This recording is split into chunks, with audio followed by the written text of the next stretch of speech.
And for the AFEX market update now, in the last trading week, there's mixed performance across key indicators.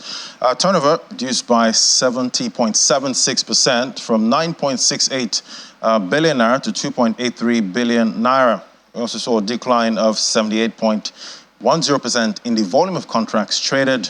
There was an increase in the number of deals traded by 11.61%, closing at 125. The AFEX commodity index rose by 0.40%, closing the week at 482.07 index points. The AFEX export index performed positively, rising to 230.42 points from 225.82 points.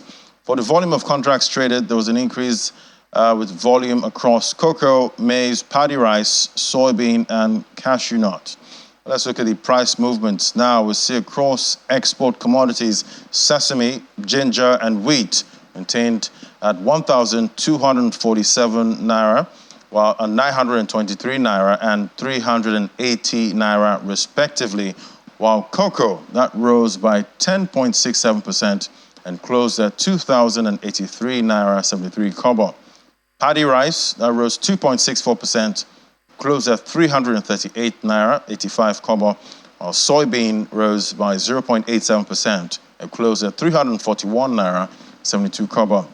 So cashew nut, that rose by 0.14% to close at 611 naira 47 kobo, while sorghum, on the other hand, witnessed a decline by 3.52% and closed at 274 naira. Cross-grain commodities, maize, rose by 4.57% and closed at 237 naira 96 kobo per kilogram. So that's how the markets, the price action we saw on the AFEX summary, that's how we looked for the week ended. Now, taking the conversation forward, over the years, there's been an increase in responses and solutions to Africa's food security challenges. These significant strides within the African agriculture industry have set the foundation for achieving food security for a booming population. However, in fully realizing this goal, the convergence of agriculture, finance, and technology is crucial in providing innovative and scalable solutions across the value chain. Through the annual Code Cash Crop Conference, AFEX is championing this much-needed multi-industry collaboration. Well, joining me now is Mr. Yusuf Oguntola, Chief Technology Officer at AFEX, joining me from Abuja studios. Great to have you on the show. Thanks for having me, Ladi. Yeah, nice so break it down for us. What is the Code Cash Crop, and how specifically would the African agriculture industry benefit from the Code Cash Crop? So time flies, right? It's already 1 year when I was here to discuss Code Cash Crop 3.0. So what we've been doing so far in the industry is to say that for us to rejuvenate this ecosystem and ensure that we are able to unlock more values to smallholder farmers in a bid to build a continent that is self-sufficient in food production, we need three key sectors to come together and have interesting conversations on how can we support this industry better to ensure that we are able to provide more values to everyone within that value chain. So Code Cash Crop is an avenue for experts in the technological industry, experts in the finance industry, as well as experts in the agricultural industry, each of these three domains to then come together, have conversations on how can we innovate better and ensure that we are providing more values than we are currently doing within the agricultural ecosystem. And the myriad of state and non-state players within the agriculture and ag tech space, why was it important for AFEX to lead this conversation? All right, so interesting question, right? Financial Times says we are the fastest growing company in Africa as of yesterday, right? According to the report just released by Financial Times. However, you would know that, thank you, congratulations are in order for every expert in FX and Africa as a whole, right? Because this is a win for not just FX, it's a win for Nigeria, it's a win for Africa. And we are proud to be the one putting the continent at the forefront there. We've been in this landscape for a decade now.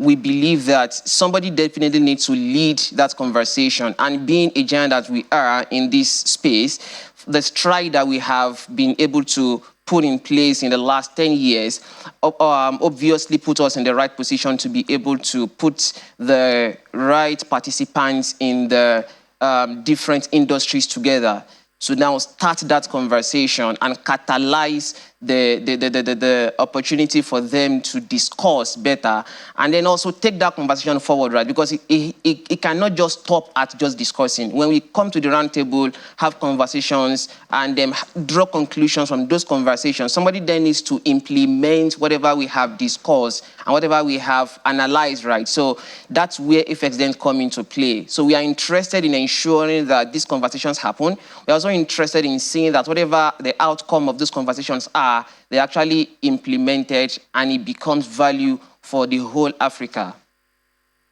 What is the focus of this year's Code Cash Crop, and why is the theme important in today's agricultural landscape?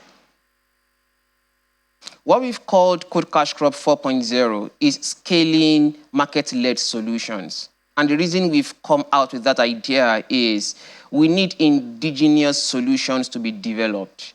Now, we have indigenous problems, and it implies that we cannot just import solutions from other parts of the world and attempt to implement those within our own continent. So what we intend is to have people from within these key sectors to come together and provide indigenous solutions to the problems that we are having within the sector, right? So scaling market-led solutions implies people would come together, they would look at the problems that we are having within the sectors and how they particularly affect Africa as a continent and not just the other continents of the world, right? So they provide solutions to all of this, and we are going to incentivize the building and implementation of the solutions. We intend for whoever wins, the winners of this year's Code Cash Crop, to go home with a $10,000 cash prize, apart from the fact that we're also going to be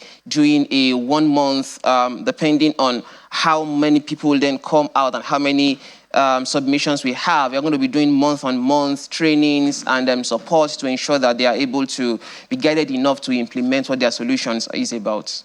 You did mention the prize, the $10,000, quite mouth-watering there. But tell me about past winners. How are they doing at this time? Yeah, Majinoma won the first prize, and then we have a second runner and a third runner up, right? The three of them, fantastically, they were all young graduates from institutions in Nigeria. Apart from winning those cash prizes, they have now all gone ahead to build the solutions and expand on the intentions that they had back then. We also provided some sort of guidance and, providing guidance and tutoring them as to how do you then do this better, how do you implement, how do you scale, how do you put it out to the world, how do you ensure that farmers that we intend this for are able to benefit, and the consumers as a whole are also able to pick from all of these benefits and derive interesting things within the value chain. Well, I guess it's all about solutions. But you mentioned that this is a 4th edition of the event. How would this differ from the previous iterations?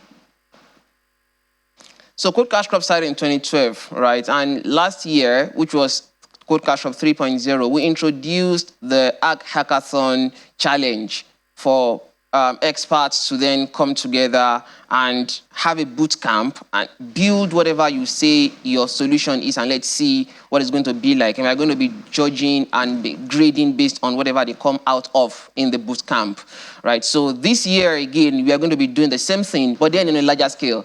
Last year, it was just limited to experts within Nigeria. We are taking it a step further this year, and we are going into the East Africa. We are expanding this into Kenya, and we are going to be having experts from Nairobi and other parts of Kenya being able to also submit their intended solutions. We are also going to be having a boot camp in Kenya. The same time, we are going to be having it in Nigeria, and we are going to be judging across all of the continent before we then have the grand finale on the 5th of August in Nigeria. All right, wish you the very best in this one. Thank you so much for sharing your perspective with us there, Yusuf Oguntola, Chief Technology Officer at AFX. Thank you. Thank you for having me. All right, we'll take a moment now.